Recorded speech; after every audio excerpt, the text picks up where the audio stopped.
हम देख रहे हैं ज्योग्राफी नोट्स। चट्टानें किसे कहते हैं? चट्टानें दो या दो से अधिक खनिजों के समूह को चट्टान कहते हैं।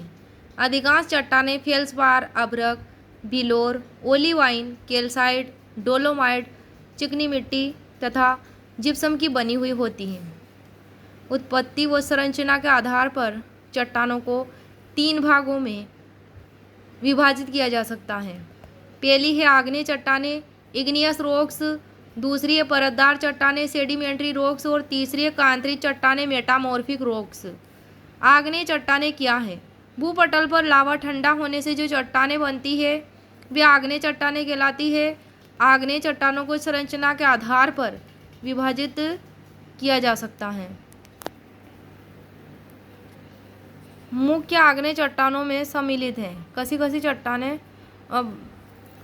बेसाल्ट, गेब्रो, एंडेसाइट, डायोराइट, रियोलाइट तथा ग्रेनाइट सम्मिलित है। आग्नेय चट्टानों को अंतर्निर्मित इंट्रूसिव और बाह्य निर्मित एक्सट्रूसिव वर्गों में विभाजित किया जा सकता है। कितने भागों में चट्टानों को आग्नेय को? अंतर्निर्मित और बाह्य निर्मित। अंतर्निर्मित आग्नेय चट्टानें इंट्रूसिव इग्नियस। जब लावा उद्गार के समय मैग्मा ऊपर की ओर अग्रसर होकर धरातल के ऊपर न पहुंचकर, कहाँ पे? धरातल के ऊपर ना पहुंचकर धरातल के अंदर ही ठंडा होकर ठोस रूप धारण कर लेता है तो उसको बोलते हैं अंतर्निर्मित आग्नेय चट्टान।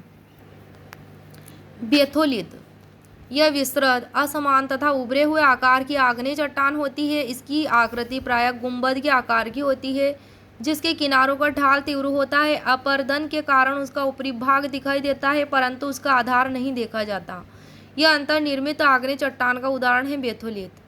लेकोलित, लेकोलित क्या है कि यह मैग्मा द्वारा निर्मित एक अंतर्जात चट्टान है जो आसपास के अवसादों पर एक मेहराब आर्च की भांति होती है और इसके ऊपरी भाग क्या होता है? चपटा होता है। और ये लेकोलित भी क्या है? अंतर्निर्मित आग्नेय चट्टान। सील, यह परत के रूप में आग्नेय चट्टान का क्या होता है? एक समूह होता है, ग्रुप होता है। यह 2 परतदार या परिवर्तित चट्टानों के बीच में मैग्मा के ठंडा होने से बनता है और यह भी अंतर्निर्मित आग्नेय चट्टान का उदाहरण है। सील डाइक, यह प्रायः सील का एक लंबवत रूप है। यह दीवार की भांति होता है। यह भी अंतर्निर्मित आग्नेय चट्टान का उदाहरण है। हेक्कोलित, यह ज्वालामुखी उद्गार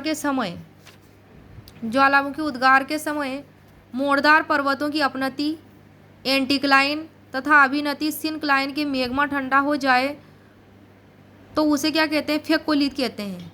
ज्वालामुखी उद्गार के समय मोड़दार पर्वतों की अपनति और अभिनति में क्या होता है? मैग्मा ठंडा हो जाए तो उस ठंडे मैग्मा को क्या कहते हैं? ऐसे इलाके में फेक्कोलित कहते हैं। और ये अंतर्निर्मित आग्नेय चट्टान का उदाहरण है फेक्कोलित। स्टोक क्या है? मैग्मा द्वारा निर्मित अंतर्जात चट्टानों जिनका क्षेत्रफल 100 वर्ग किलोमीटर हो तो उनको स्टोक कहते हैं और ये अंतर्निर्मित चट्टान का उदाहरण है स्टोक। जूलाइट्स, ये सिलिकेट चट्टानें होती है। जूलाइट्स जो ज्वालामुखी द्वारा निकाले गए लावे की जलीय गुफाओं में एकत्रित हो ठंडे होने से हो जाती है। किसके? ये लावे के जलीय गुफाओं में एकत्रित होने के ठंडा होने से बनती है जूलाइट्स और ये भी अंतर्निर्मित आग्नेय चट्टानों का उदाहरण है। बाह्य आग्नेय चट्टानें एक्सट्रूसिव इग्नियस रॉक्स। जब ऊंचे तापमान वाला अधिक तरल मैग्मा धरातल के ऊपर फैलकर ठंडा होकर चट्टान का रूप धारण कर लेता है तो उसके द्वारा बाह्य आग्नेय चट्टानों का निर्माण होता है। बाह्य आग्नेय चट्टानें निम्नलिखित 2 प्रकार की होती है। पहली है विस्फोटक उद्गार से निर्मित एक्सप्लोजिव रॉक्स। जब ज्वालामुखी उद्गार विस्फोटक होता है तो बहुत सा लावा, चट्टानी टुकड़े, राख और झावे धरातल पर क्या होते हैं? इकट्ठा हो जाते हैं और चट्टान का रूप ले लेते हैं। ऐसी चट्टानों को विस्फोटक उद्गार चट्टान कहते हैं। दूसरा आ जाता है क्वार्ट प्रकार की आग्नेय चट्टानें। जब लावा दरारों से चश्मे की भांति उबलता है और फिर फैलकर ठंडा होकर एक चट्टान का रूप धारण कर लेता है तो उसको क्वाइट प्रकार की बाह्य चट्टान कहते हैं। आग्नेय चट्टानों की विशेषताएं। ये पिघले मैग्मा या लावा के ठंडा होने से बनती है। इनमें परतें नहीं बनती आग्नेय चट्टानों में। इनमें जीवाश्म भी नहीं पाए जाते हैं आग्नेय चट्टानों में। यह कठोर होती है और इनमें से पानी नहीं छनता है। यह रवेदार ग्रेन्युलर होती है और इनमें क्रिस्टल होते हैं। आग्नेय चट्टानें रवेदार होती है। इनका अपक्षय प्राय भौतिक प्रक्रिया के द्वारा होता है। अपक्षय कैसे होता है? भौतिक प्रक्रिया के द्वारा। आग्नेय चट्टानों का संबंध ज्वालामुखियों से होता है। इनमें सिलिकेट खनिज होता है। सिलिकेट खनिज किसमें होता है? आग्नेय चट्टानों में।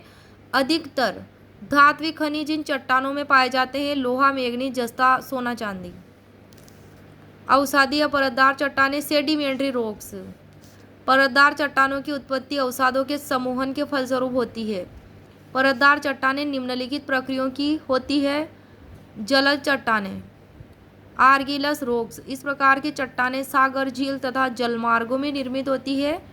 बलुआ पत्थर, कांग्लोमोरेट, चिकनी मिट्टी, शेल तथा चूना पत्थर ऐसे उदाहरण हैं जलज चट्टानों के। दूसरी है वायु निर्मित चट्टानें, एओलियन रॉक्स। मरुस्थलों और अर्ध मरुस्थलीय क्षेत्रों में भौतिक अपक्षय होता है। वायु चट्टानों के अपक्षयित अवसादों को उड़ा ले जाती हैं और वायु का वेग कम होने पर रेत इत्यादि परतों के रूप में एकत्रित हो जाता है। कभी कभी वायु द्वारा निर्मित अवसादों में परतें भी नहीं होती है। लोयस में परत का क्रम ठीक से नहीं पाया जाता है। इनमें जल आसानी से छन जाता है। लोयस मिट्टी का सबसे बड़ा क्षेत्र उत्तरी चीन में हांगहो नदी के बेसिन में पाया जाता है। लोयस मिट्टी का सबसे बड़ा क्षेत्र कहाँ पाया जाता है? उत्तरी चीन के एरिया में हांगहो नदी के बेसिन में। तीसरी है हिमानी निर्मित परतदार चट्टान। हम जो पढ़ रहे हैं वो पढ़ रहे हैं अवसादी परतदार चट्टानों के प्रकार। ग्लेशियल रॉक्स, हिमानी निर्मित चट्टान। हिमनद द्वारा परिवहन किए गए पर्वत को हिमोड कहते हैं। क्या कहते हैं? हिमनद द्वारा परिवहन किए गए पदार्थ को हिमोड कहते हैं। हिमोड हिमनद के विभिन्न क्षेत्रों में परत दर परत जमा हो जाते हैं। इस प्रकार की परतदार चट्टानों को हिमानी निर्मित परतदार चट्टान कहते हैं। इनके अतिरिक्त सागर की लहरें तथा भूगर्भिक जल भी परतदार चट्टानों का निर्माण करते हैं। परतदार चट्टानों की मुख्य विशेषताएं, इनमें परतें पाई जाती हैं। ये परतें क्षैतिज तिरछी हो सकती हैं। इनमें जैविक अजैविक पदार्थ भी होते हैं। इसमें परतदार चट्टानों में अवसादी चट्टानें सागरों, झीलों, नदियों तथा सागरी तटों पर परत दर परत निर्मित होती है। इनमें विभिन्न आकार के छिद्र होते हैं। पानी सफलतापूर्वक छन जाता है इसमें और उसमें नहीं छनता, किसमें? आग्नेय चट्टान में। ये डिफरेंस है इनमें। और अवसादी या परतदार चट्टान में क्या होता है? आसानी से पानी छन जाता है। इनमें जीवाश्म पाए जाते हैं। परतदार चट्टानों में जीवाश्म पाए जाते हैं, बल्कि आग्नेय चट्टानों में नहीं पाए जाते हैं। कण विभिन्न आकार के होते हैं। इसमें अवसादी चट्टानों में जलोढ़ अवसादी चट्टानों के सूखने पर दरारें पड़ जाती हैं। कायांतरित चट्टानें, मेटामार्फिक रॉक्स। यदि परतदार आग्नेय व कायांतरित चट्टानों पर अधिक भार या तापमान बढ़ने के कारण उनका रूपांतरण हो जाए तो ऐसी चट्टानों को क्या कहते हैं? ऐसी चट्टानों को कायांतरित चट्टान कहते हैं। कब? यदि परतदार आग्नेय व कायांतरित चट्टानों पर अधिक भार हो जाता है, तापमान बढ़ जाता है, तो उसके कारण उनमें क्या हो जाता है? ट्रांसफॉर्मेशन हो जाता है। ट्रांसफॉर्मेशन होने के कारण, रूपांतरण होने के कारण ऐसी चट्टानों को कायांतरित चट्टान कहते हैं। कायांतरित चट्टानों के उदाहरण, नीस यह मोटे और बड़े कणों वाली कायांतरित चट्टान होती है। इनका पत्रीकरण अच्छी प्रकार से विकसित नहीं हो पाता है। संगमरमर मार्बल। यदि चूने की परतदार चट्टान पर अधिक भार या तापमान पड़ जाए तो परिवर्तित चट्टान क्या होती है? संगमरमर बन जाती है। कन्वर्टेड चट्टान क्या होती है? संगमरमर बन जाती है। फाइलाइट यह एक कायांतरित चट्टान होती है जो स्लेट की भांति होती है। सिस्ट यह बारीक कणों वाली कायांतरित चट्टान है, आसानी से टूटती है। क्वार्टजाइट इसकी उत्पत्ति प्रायः बालू पत्थर के रूपांतरण के फलस्वरूप होती है। स्लेट यह बहुत बारीक कण वाली कायांतरित चट्टान होती है जिसका रंग काला और स्लेटी होता है। स्लेट क्या होती है? ये भी कायांतरित चट्टान का उदाहरण है। ये बहुत बारीक कण वाली होती है कायांतरित चट्टान और जिसका रंग क्या होता है? काला और स्लेटी। कांदरी चट्टानों की मुख्य विशेषताएं। कांदरी चट्टानों में भार तथा तापमान के कारण इनके भौतिक और रासायनिक तत्वों में परिवर्तन आ जाता है। कुछ चट्टानें परिवर्तित होकर पहले से अधिक कठोर हो जाती है।